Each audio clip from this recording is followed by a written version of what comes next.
yo'l belgilari so'zga kirganda, yo'l belgilari bizning hayotimiz uchun nima uchun zarur? Chunki agar yo'l belgilari, yo'l qoidalariga biz rioya qilmasak, ham haydovchilar uchun, ham piyodalarning hayoti uchun nima bo'ladi? Xavfli bo'lib qoladi, to'g'rimi? Agar biz shu qoidalarga chiqargan, davlatimiz chiqargan har bir qoidaga rioya qilsak, bizning hayotimiz xavfsiz bo'ladi. Ya'ni biz qayerga borishni, qachon borishni bilamiz, qachon qayerga necha kilometr qolganligini bilamiz, hayotimiz nima bo'ladi?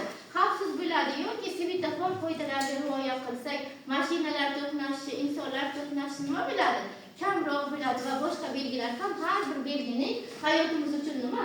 O'z o'rni bor. Hozir biz yo'l belgilari, qoidalar she'rini o'qib olamiz va undan so'ng har bir belgining vazifasini ko'rib chiqamiz.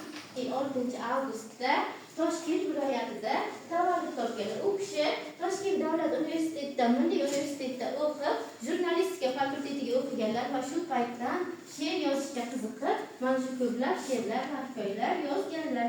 U kishining biz hozir yo'l harakati qoidalari she'rlarini o'qiymiz. Avval men o'qiyman. Hamma qo'lini qo'ysa she'rga. Hamma qo'lini qo'yamiz. Belgilarim olgin yod, ular berar axborot. Hammasi turli joyda, bilsang o'zingga foyda. Mening belgim ko'rdi-yu, piyodalar o'tadi. Pastga ketgan zinalar, azizim, esingda tut. Piyoda bo'lsang agar, yer osti yo'lidan o't. Bo'lmang tartibsiz, o'ja, o'zsizlik.